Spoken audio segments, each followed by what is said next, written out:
Olá, sejam muito bem-vindos a mais um episódio do podcast Educação na Mesa. Meu nome é Eduardo Sisti, eu sou professor de História do Grupo Etapa e já já a gente volta a conversar.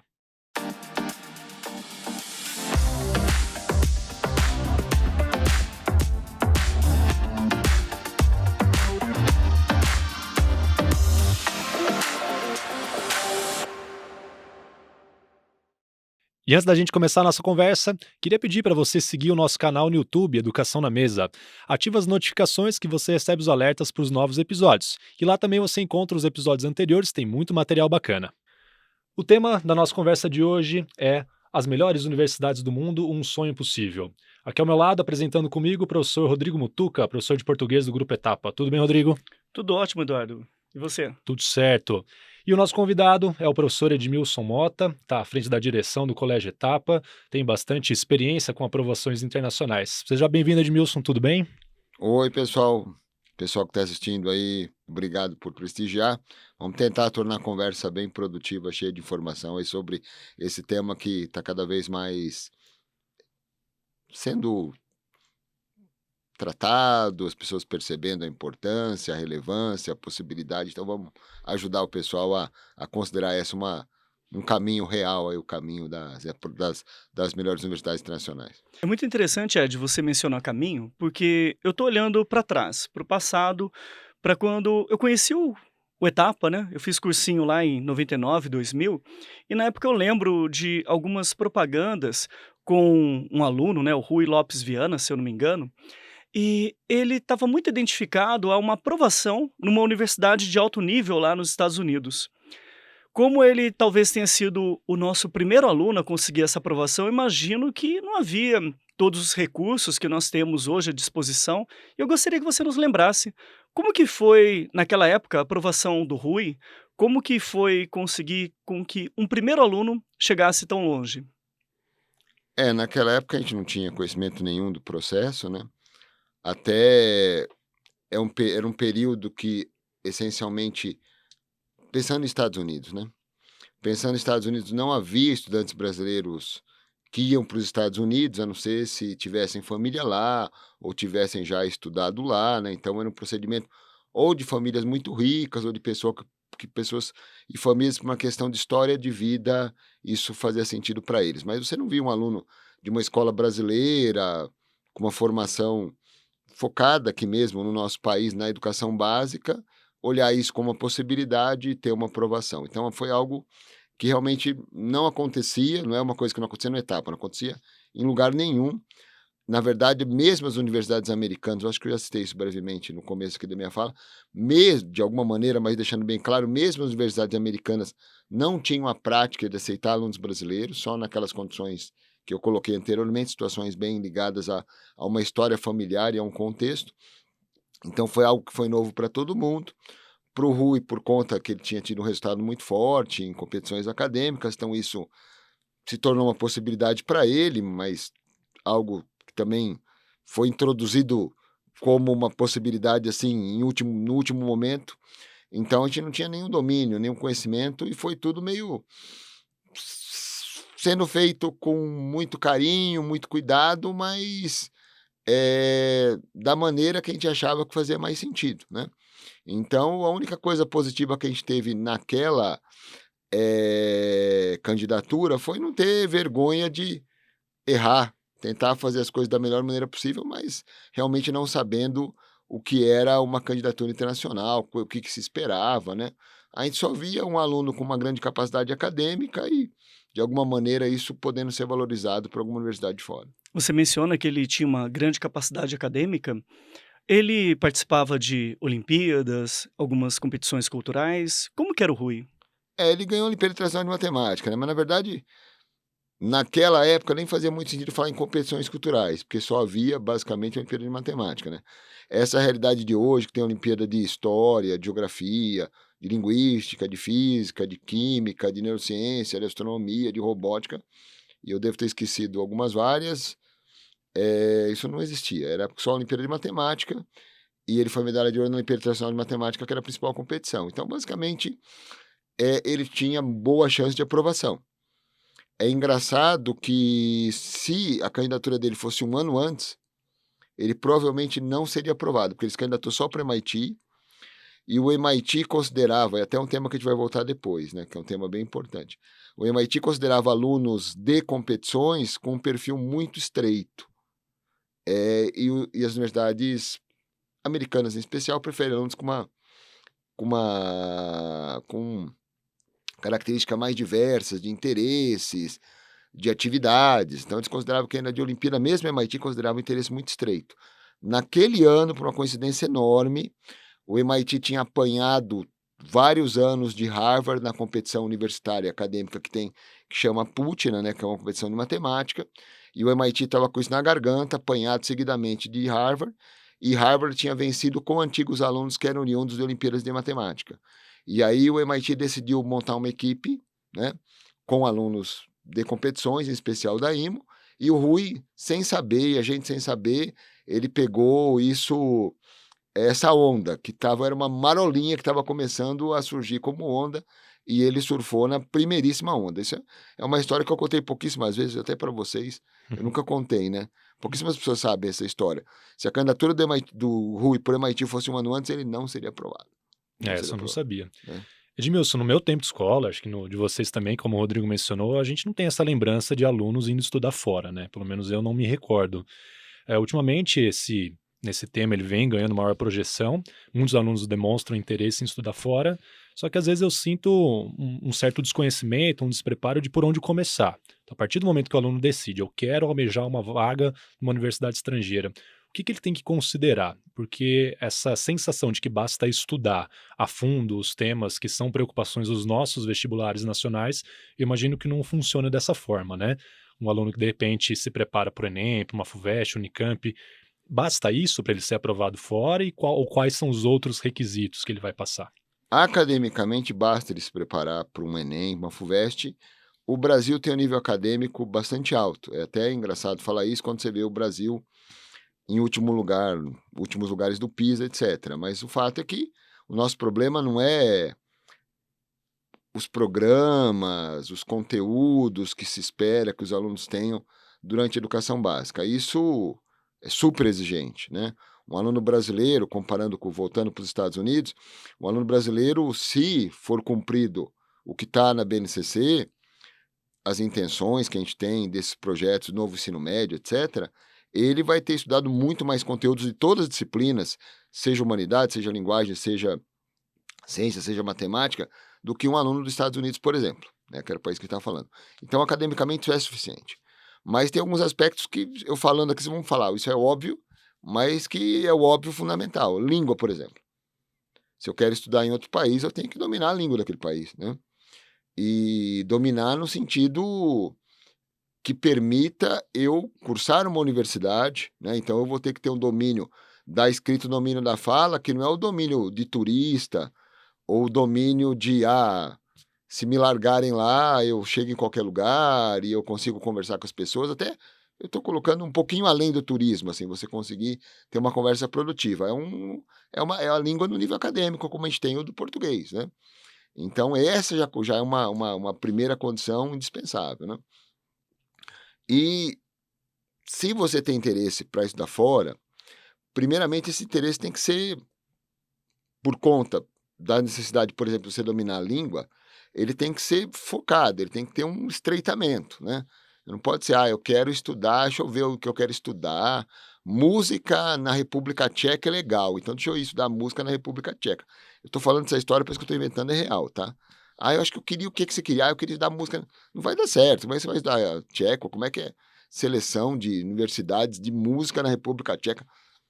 Tem uma especificidade enorme. Então, assim, primeiro, se a família, se o estudante quer ter um projeto assim, então, primeiro, estreitar. Então, por exemplo, a língua inglesa tem Estados Unidos, tem Canadá, né? Reino Unido, tem os problemas da candidatura para o Reino Unido, que depois a gente pode entrar, mas tem pelo menos Estados Unidos e Canadá, e tem países da Europa continental que tem cursos em inglês. Então, o inglês já abre muitas portas. Francês, né? Alemão, né? Você vai abrindo as portas se você domina alguma língua. Então, o primeiro passo é dominar a língua, né? E depois entender como funciona o processo de seleção em cada país. Para a grande maioria dos países, é um processo focado na parte acadêmica e ampliando um pouco, focado no que você já fez, qual a experiência que você tem relacionadas à sua graduação.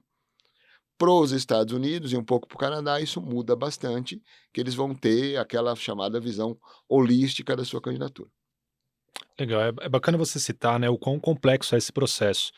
Eu até me lembro de um aluno que eu tive, que era o Thiago, acho que eu dei aula para ele em 2015, 2016, no terceiro ano, e ele mostrava bastante essa experiência bem diversificada que ele teve com esportes, com ações sociais, com interesses acadêmicos, e ele me deixou bastante claro que não era apenas ir bem no colégio, né? Ele tinha um desempenho que era formidável, ele era muito organizado, trabalhava muito bem a chamada metacognição, ele aprimorava o desempenho, monitorava, mudava a estratégia, mas ele me mostrou claramente que ele tinha essa preocupação em criar um bom perfil, digamos assim, para a universidade, né. Queria que você comentasse um pouco até, quais são essas habilidades que um aluno deve construir se ele quer almejar uma universidade no exterior. Qual que é a função, vamos pensar, qual que é a função do processo de uma seleção para uma universidade? É verificar se você vai aproveitar bem aquela universidade, né? Se você tem condições de aproveitar bem. Aqui no Brasil, isso é reduzido a uma capacidade acadêmica de você conseguir cursar pelo menos as matérias iniciais daquela graduação. Na Europa, que eu coloquei anteriormente, isso é um pouquinho ampliado para você mostrar um conhecimento, um contato prévio com as especificidades da sua graduação escolhida, né? Então, se eu quero cursar, por exemplo, História em Oxford ou em Cambridge, né, eles vão querer saber que leituras eu tive de história, o que eu conheço, né, de museus, quais elementos eu posso fornecer para mostrar que o meu interesse é legítimo, né? E isso acontece muito na Europa, Ásia é muito assim, então China, Japão, Coreia, é muito assim. Você tem as cartas de motivação que servem essencialmente para isso, né? Por que que eu quero esse curso? Então, a motivação deve ser muito além de eu vou bem na escola. Eu já tive contato com o que é essa área do conhecimento, o que é essa profissão, o que é essa vocação, o que seria o meu papel como cidadão tendo essas competências, e eu vou mostrar para a universidade que realmente eu estou pronto para aproveitar da melhor maneira a universidade. Nos Estados Unidos, as universidades, elas têm uma tradição de liberal arts. O que é liberal arts? É a universidade para fazer esse papel de universalização da formação, que não é feito em geral na educação básica. A educação básica ela é bem limitada, você pode ir desviando de estudar mais a sério filosofia, ou matemática, ou biologia, você consegue desviar, né? Estudar só superficialmente várias matérias. Aí, quando você chega na universidade, as universidades conhecem essa limitação, e é até uma coisa que é complicado, eu teria que entrar em aspectos da história da educação dos Estados Unidos que são bem complicados. Mas, assim, é efeito Tostines, né? Tá fresquinho porque vende mais porque tá fresquinho. Acho que vocês estão vendo aí, nem sabem o que é efeito Tostines, vocês sabem o que é efeito Tostines. Era propaganda da bolacha Sim, Tostines, sim. que vende mais porque tá sempre Aham. fresquinho, e tá sempre fresquinho porque vende Eu mais. estava lá nos anos Você 80. estava lá nos anos 80. Eu estava já bem ativo já nessa época. E então você tem uma educação básica que sabe que a universidade vai prover, você tem a universidade que vai fornecer isso porque o ensino básico não está fornecendo, então mais ou menos as pessoas se entendem lá. Uhum. E então tem essa ideia de uma formação universal. Então você vai estudar genética na faculdade, não importa qual seja o seu interesse, você vai estudar estatística, vai estudar cálculo, vai estudar filosofia, vai estudar literatura inglesa, né? É o chamado, que algumas universidades têm core curriculum, que é você saber um pouquinho de tudo das várias áreas do conhecimento humano, aquele ideal iluminista, aquele ideal clássico de o ser humano que sabe um pouco de tudo, que nada, né? E Colômbia faz parte do core você nadar para Uhum. poder fugir dos ingleses atravessando o Rio Hudson, Ó, né? É sério, é sério. Até hoje, é uma coisa que foi criada por conta da Revolução, né? Da independência da Inglaterra, que era você poder nadar atravessando o Rio Hudson para fugir dos ingleses, e até hoje ficou como uma tradição na universidade, se você não souber nadar o suficiente para atravessar o rio, você não pode se formar em não é Colômbia. digno de se Não é digno formar. de se formar em Colômbia. E então, como tem essa expectativa de uma universidade que contempla tudo, e tem preocupações de impacto social muito claras e grandes, né? Então, Harvard tem intenção de realmente o aluno que passar por lá vai ir muito além de ser um profissional competente, ele vai ser alguém que vai impactar na comunidade dele, idealmente no país, né? Idealmente ter até um papel, em termos realmente, como eu citei anteriormente, político, né? E várias universidades têm isso. O MIT vai desejar que você tenha criações, invenções, desenvolva tecnologia, entenda qual tecnologia é mais relevante para a sociedade naquele momento. Então aí vem esse entendimento da preparação holística. Então, uma sensibilização para quais são os grandes problemas da sociedade, né? Uma capacidade de se envolver com profundidade em uma comunidade, né? São, assim, 2 elementos que vão ser muito importantes de serem apresentados quando você se candidata. Além dessa preparação de já entender quais são os desafios em termos mais específicos da sua graduação e ter um bom nível acadêmico para dar conta, né? Já que a gente está falando das melhores universidades do mundo, as melhores universidades do mundo têm como principal característica serem de altíssimo nível acadêmico. Então, basicamente, essa é a ideia do por que se exige tanto mais, por que você valoriza a pessoa praticar esportes, né? Então, tem um aspecto óbvio, né? Esportes universitários nos Estados Unidos são pré-profissionais. Então, se você é um super atleta de voleibol, não sei se o pessoal que está assistindo conhece a Júlia Bergman, de Georgia Tech, que se formou agora e joga na seleção brasileira, estava no time do Brasil de voleibol, que classificou o Brasil para as Olimpíadas, né? Então, a Júlia Bergman é uma super atleta, então o técnico dela conversou com o técnico de Georgia Tech e ela foi para a Georgia Tech com bolsa integral, etc, etc. Então, tem esse aspecto, né?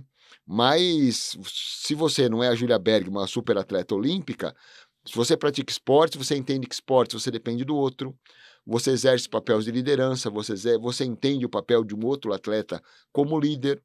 Então, tudo isso leva ao amadurecimento nas relações interpessoais, que é extremamente valorizado, porque vai ser importante, né? Não só para você aproveitar a universidade ao máximo, como para você poder levar essa universidade a impactar ao máximo a sociedade no futuro, né? Eu falei muita coisa, talvez tenha Nossa, sido um mas pouco olha, confuso. eu gostei, porque o Eduardo mencionou um aluno e você trouxe muitas reflexões. Eu fiquei com vontade também de mencionar um determinado caso, né? E você nos ajudar a enxergar o que está em volta desses casos de sucesso. Eu estou pensando no Henrique, né? No Henrique Vaz, que muito tempo atrás ele mostrou ter uma preocupação muito grande em entender como que ele aprendia, métodos de estudo, metacognição, etc e tal. Ele também ajudou a encabeçar o projeto Voa, que, se eu não me engano, ainda existe, ou não tenho certeza se ainda existe, mas eu sei que durou muitos e muitos anos, e não foi um projeto assim só para inglês ver. Olha, eu vou fazer de conta que eu estou trabalhando com voluntariado só para conseguir melhorar o meu currículo. Parece que foi algo muito sério.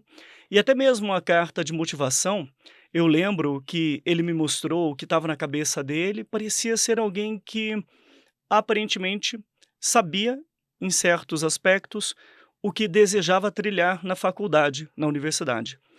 E pensando nesses alunos, né, a minha pergunta seria, né, quais são as grandes recompensas que o aluno tem estudando nesse contexto de uma escola internacional em oposição ao Brasil?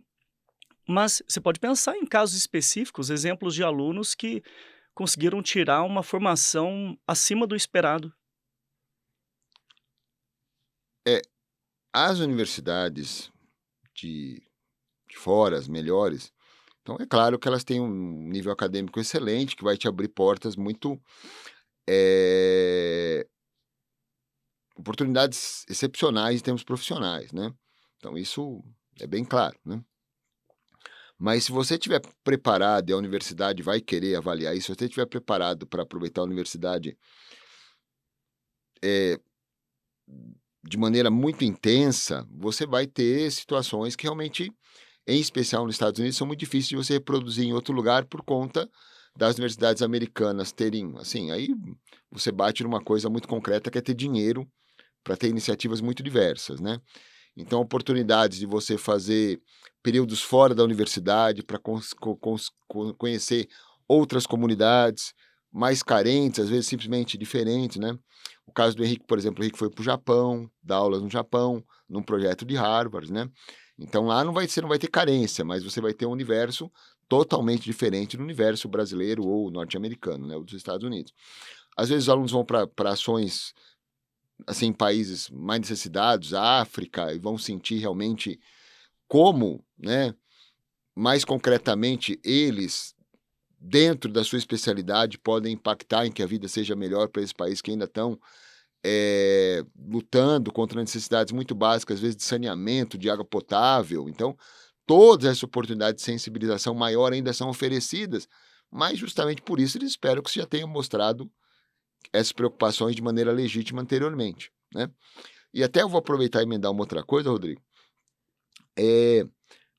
A gente talvez depois eu falar de carta de recomendação, né? Uhum. E que tem muito a ver com o que eu vou falar agora. As universidades, estamos falando agora especialmente dos Estados Unidos, por ter um processo que é mais amplo, né? Tem um range maior, elas entendem muito bem o que é uma carteirada, sabe? Então, ó, eu tô há 10 anos nesse projeto aqui, é isso aí, ó, carteirada, entendeu? Elas não querem carteirada, elas não querem que o Lula escreva uma carta para você, entendeu? Isso, inclusive, pode ser muito mal visto, tá? Pode ser uma coisa que a universidade entenda que você está forçando uma situação, tá pushing ali uma situação, né? Elas querem que você mostre evidências de que aquilo realmente mudou a sua visão de mundo, né? Te amadureceu de maneira perceptível, que você consiga colocar nos seus textos, né? Certamente o Henrique fez isso, de maneira excepcional, inclusive. E por conta disso, você não precisa ter um super projeto. Você pode ter ajudado o seu irmão em casa. Mesmo porque você vai ter alunos que, por algum contexto familiar, não podem sair de casa, porque tem que cuidar do irmão, né? Ou cuidar, a família sai para trabalhar, né? E as universidades estão muito atentas a isso. Eu não vou ter que sair para esse mundão de meu Deus e ajudar o mundo a encontrar a cura de alguma doença grave ou qualquer coisa assim. Eu posso, na minha casa, ganhar esse amadurecimento e mostrar de maneira sincera e clara nos meus textos que eu ganhei esse amadurecimento, né?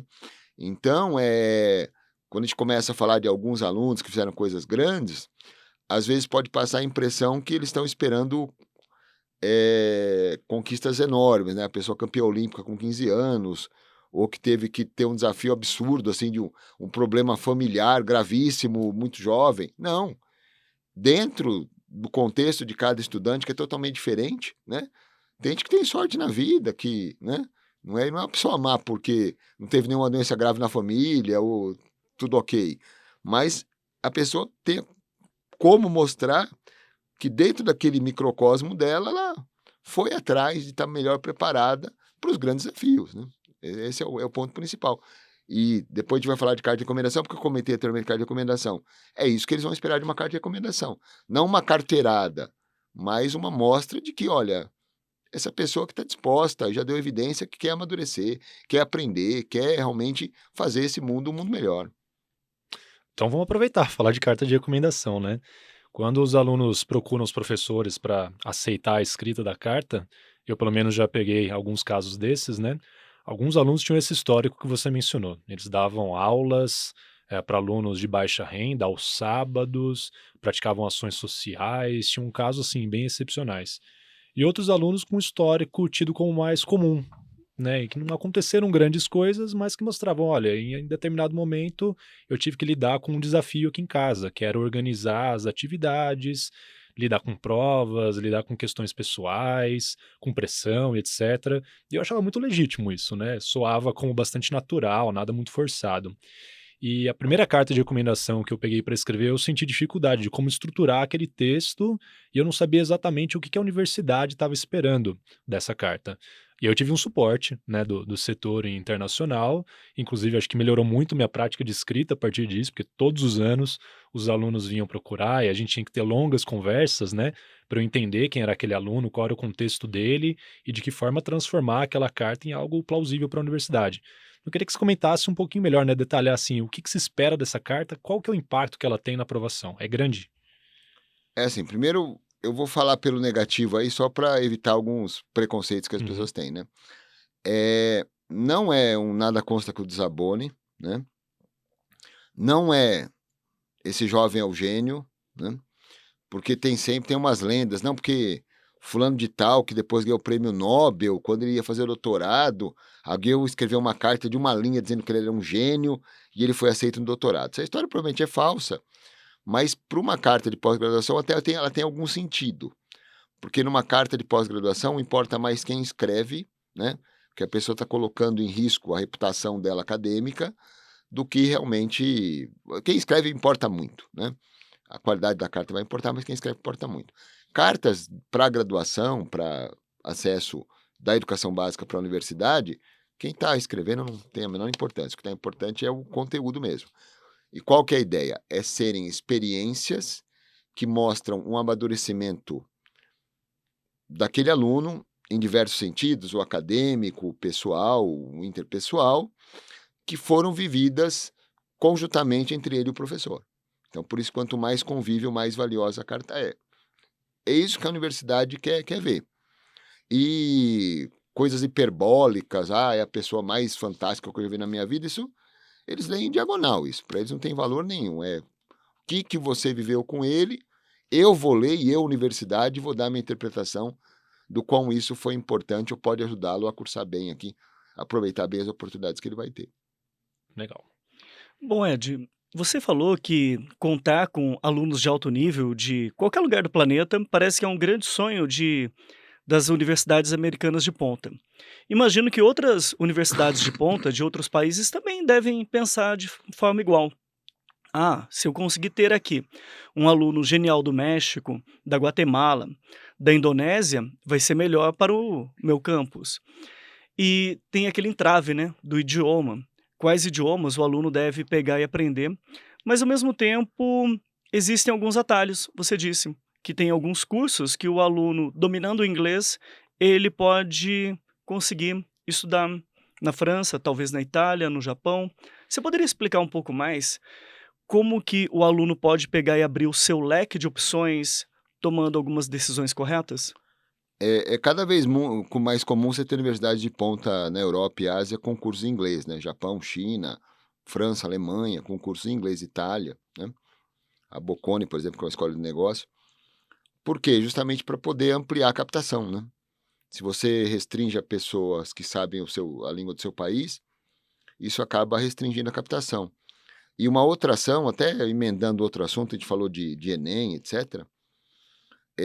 Muitas universidades têm passado a aceitar o Enem como nota acadêmica para ingresso na universidade, diversos países aceitar o Enem, justamente para melhorar a captação. Você tem milhões de pessoas que fazem o Enem do Brasil, então é bem natural eu aceitar o Enem como uma prova para poder ter estudante aqui. E com uma lógica que é bem simples, digamos que eu quero fazer farmácia na França. Então eu vejo se esse aluno teve uma nota para passar em farmácia no melhor curso do Brasil, e se ele teve, naturalmente, ele é um bom candidato aqui para o meu país. Então isso tem se ampliado, se você procura na internet, tem muitas opções realmente, mas de qualquer maneira, já um recado aí olhando aí os jovens que estão vendo, oi jovens, duas línguas já é pouco para esse mundo, né? Então, além do português e do inglês, é legal você ter uma outra língua, né? Em geral, as línguas europeias são mais naturais para a gente, o francês, o alemão, o espanhol, às vezes o pessoal vê um pouco de preconceito, que é muito parecido com o português, mas você falar bem espanhol, escrever bem espanhol, é altamente não trivial e tem muito valor. E as línguas asiáticas, né? Você tem a China vindo com muito investimento, muitas bolsas, muitas oportunidades, universidades super relevantes internacionalmente abrindo campos na China, nas principais universidades chinesas. Então você tem Duke, que é uma tremenda universidade americana que abriu campus na China, né? Então você tem Yale, que teve um projeto em Singapura, que acabou não dando muito certo, mas teve esse projeto, né? Então tá todo mundo tentando te oferecer maiores oportunidades. Se você conhece aquela língua, você vai ter maiores oportunidades. Então, o pessoal que estudar chinês aí nos próximos anos, estudar mandarim, certamente não vai faltar bolsa de estudos e chance de estudar nos maiores centros, mesmo porque você tem Tsinghua, Pequim, na China, subindo loucamente no ranking. As universidades canadenses, não falou ainda sobre elas, mas as universidades canadenses são o destino preferido mundialmente nesse momento, por conta de você ter naturalmente formado lá, você tem naturalmente permissão para trabalhar, que é uma coisa que nos Estados Unidos você não tem. Então, o Canadá é o destino favorito dos estudantes mundialmente nesse momento e deve permanecer algum tempo por conta de oportunidades. Ed, vou aproveitar que você mencionou sobre bolsa de estudos, porque quando a gente pensa numa universidade estrangeira, principalmente nas americanas, né, que você mencionou, a gente vê aquelas imagens, fica até deslumbrado e isso pode passar a impressão de que é impossível para um estudante que não tem uma alta renda estudar nessa universidade. Queria que você comentasse, né? Eu sei que existem muitas diferenças entre sistemas de ingresso, mas um aluno de baixa renda, ele pode ser contemplado com uma vaga? Quais são os critérios para uma bolsa de estudos? Essas universidades, elas são muito financiadas pelos seus antigos alunos, né? Todas essas mais famosas, né? Principalmente Estados Unidos, tem doações muito relevantes, né? Até vira e mexe, tive alguma notícia até de pessoas do Brasil que tiveram um contato com a universidade, tiveram formação, doando milhões e milhões para essa universidade. Então, o que torna essas universidades, essa potência, essa quantidade, esses orçamentos que são bilionários, literalmente bilionários, são as doações e também as anuidades, mas de quem pode pagar. Essas universidades, todas as universidades, essas mais conhecidas, elas têm processos, a grande maioria delas, que são ou need aware, que a gente chama, ou need blind. Need blind são poucas, a maioria é need aware. O que é need aware? Need aware é que está consciente da necessidade. Então, ela, quando vai te aprovar, ela primeiro analisa o quanto ela pode dar de bolsa e o quanto você vai precisar de bolsa, para que você tenha chances reais de aceitar essa oferta. Então, você vai estudar aqui e você vai ter que pagar, digamos, $20 mil, R$100 mil por ano, né? É uma oferta que poderia fazer sentido para algumas famílias brasileiras, né?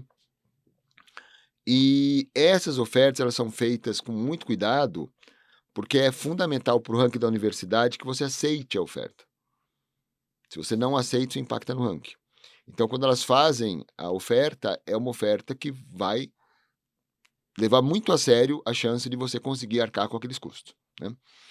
E o Need Blind é na mesma linha, mas elas fazem oferta e tentam adaptar.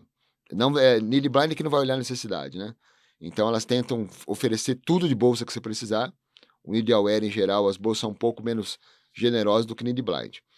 E um ponto fundamental, tem alguma coisa que eu tô... Sabe que eu tenho aquela coisa? Meu Deus, tô esquecendo de falar alguma coisa Vai muito vir, importante. vai vir.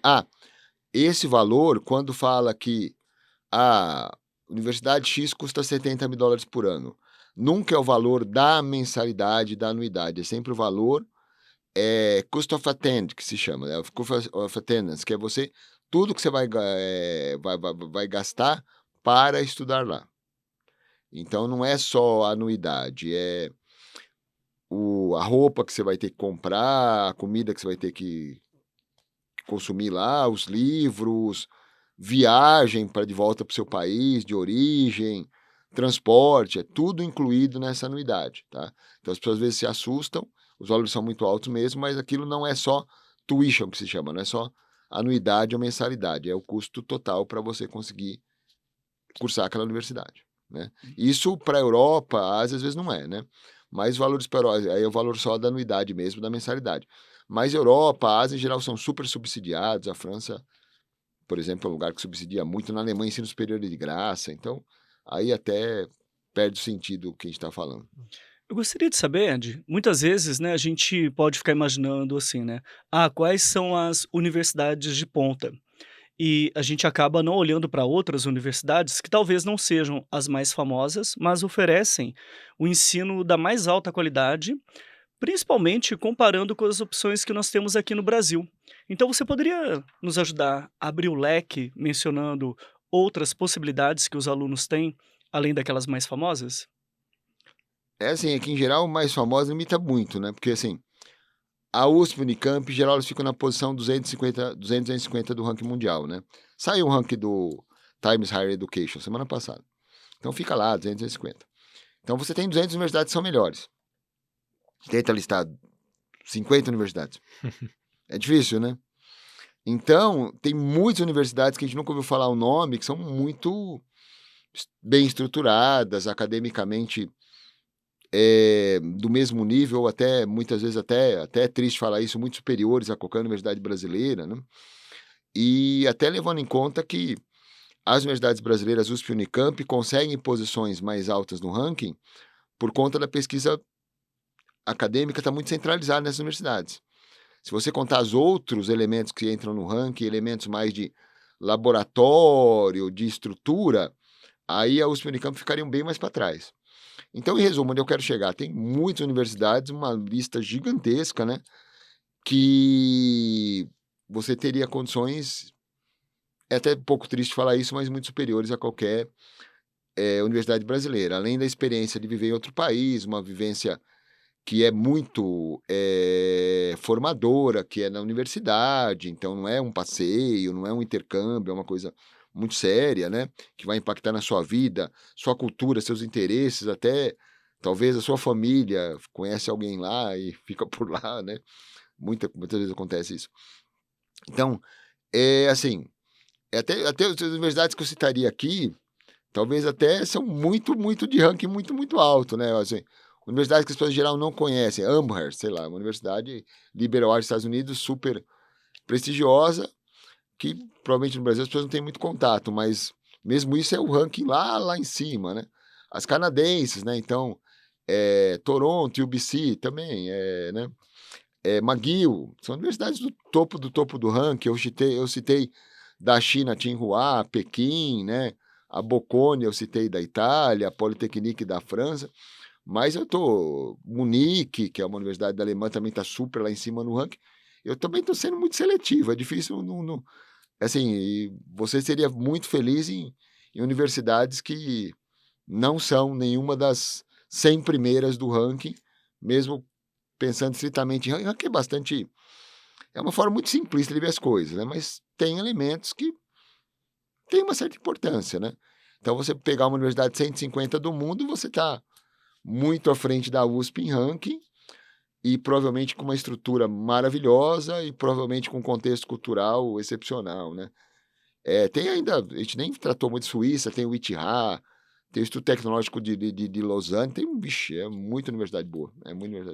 É legal você comentar isso, porque muitas vezes os alunos vêm procurar a gente perguntando sobre universidades, que eles têm dificuldade de fazer escolha, e eles se baseiam muito nesse número, no ranking.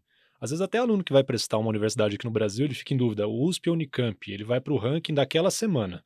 Ah, então nesse ano a USP está melhor, então vou estudar na USP. Ano que vem a Unicamp passou, então a Unicamp é melhor. É, Só que ele não entende o que há por trás desse ranking, né? Eu acho interessante você mencionar isso. Depende da quantidade de é publicações. de, de, São de- universidades grandes, e né? assim, o ranking é muito manipulável, né? Uhum. Eu vivi para ver Michigan, que é uma das melhores universidades públicas dos Estados Unidos, também talvez o pessoal não conheça.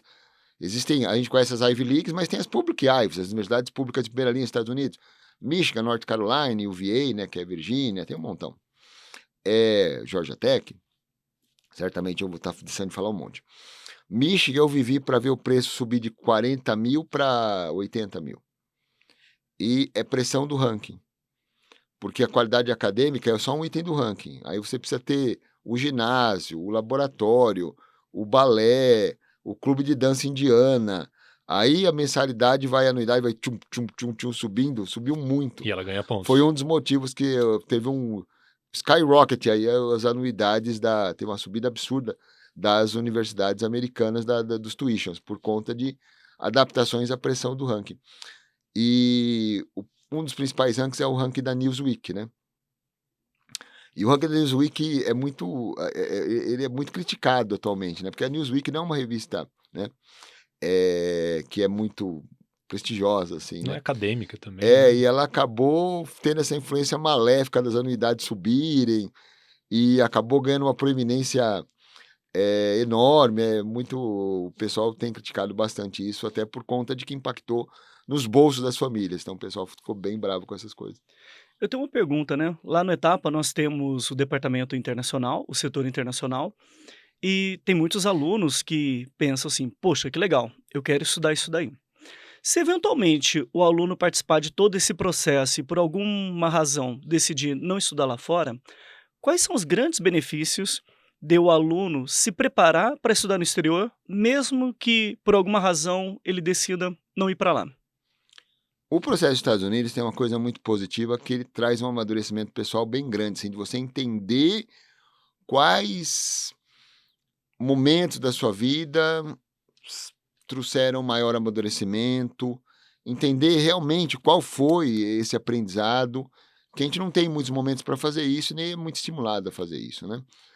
Então, por exemplo, tem um aluno nosso, o Weinstock, que ele estava escrevendo o personal statement dele, era um personal statement sobre tênis e não saía.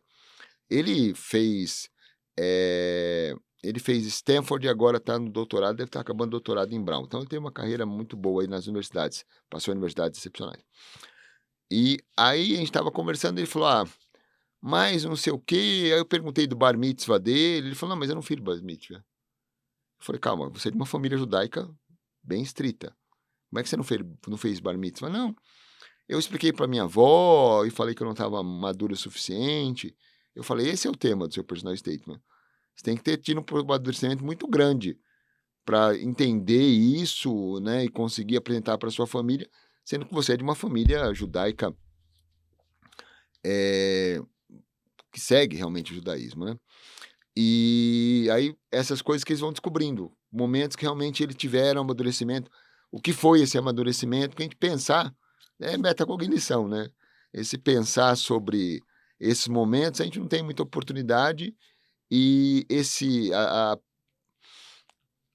a parada, o foco em fazer uma candidatura traz essa oportunidade de uma maneira muito plena. Fora que isso estimula a pessoa a ter outras atividades, a fazer as atividades de maneira consistente, fazer com dedicação, fazer com foco, fazer seriamente, entender a importância na vida. Então é muito rico, é bastante rico. Edmilson, eu gostaria de, pelo menos, fazer minha última pergunta, se o Rodrigo quiser continuar depois, fica à vontade. Queria que você comentasse um pouquinho o histórico do Colégio Etapa em termos de aprovação internacional. E a gente tem muitas escolas parceiras que querem estruturar um setor, querem apoiar os alunos. O que essas escolas têm que fazer, o que elas têm que levar em consideração para que elas consigam também ter essas aprovações no exterior? A gente está no momento, né? Eu estou falando com algumas escolas para ajudar as escolas a implantarem. É um processo que ele é complexo, mas ele é totalmente possível. E o mais importante, as universidades dos Estados Unidos, em especial, estão muito abertos a aprovarem alunos de outros centros e outras escolas. Na verdade, está muito mais difícil para a Etapa aprovar em certas universidades do que uma escola nova, de uma cidade diferente, que não é São Paulo, que não é Rio, que não é Belo Horizonte, ter aprovações. Então, é um momento bem decisivo, como o pessoal fala, uma janela de oportunidade, né?